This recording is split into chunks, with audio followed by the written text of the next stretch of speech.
এই যে সতীর্থদের সেলিব্রেশন এটাকে কেমন এনজয় করলেন?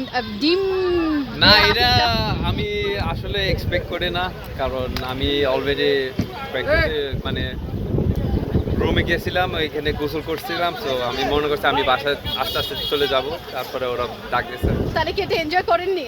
না, এনজয় করছি, ওরা আমি ধন্যবাদ জানাইছি, বাট এখন আবার গোসল করতে হবে। আচ্ছা, বার্থডেটা তো ছোট মানে এখন তো অনেক ব্যস্ততার মধ্যে বার্থডে সেলিব্রেট করেন ডেফিনেটলি, কিন্তু ছোটবেলার বার্থডেটা আসলে কেমন ছিল?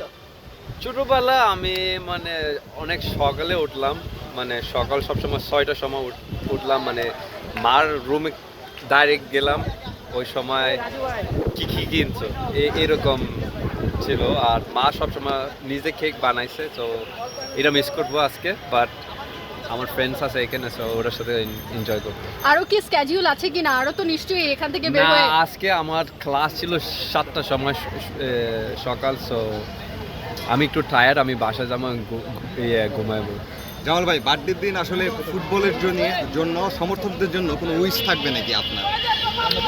আমি উইশ করতে চাই আমরা নেক্সট ম্যাচ সিঙ্গাপুরের সাথে আমরা 3 পয়েন্ট নিব, এটা আমার বার্থডে উইশ। জামাল ভাই প্রথম লিগ খেলেন না প্রিমিয়ার লিগে, সেকেন্ড জি। লিগ খেলছেন, আসলে কেমন লাগতেছে এখন? ভালো লাগতেছে, ফুটবল খেলতে তো ভালো লাগে ভাই। আর হচ্ছে যদি বলি যে কিছুদিন ধরে একটা আলোচনা চলতেছে খুব, যে দেশি বিদেশি ফুটবলার আনা নিয়ে, সামনে জুনের ট্রায়াল রয়েছে, বিদেশি ফুটবলারদের, কে আসবে? বিদেশি ফুটবলার যে হামজার মতো আপনার যে খেলতেছে, আচ্ছা।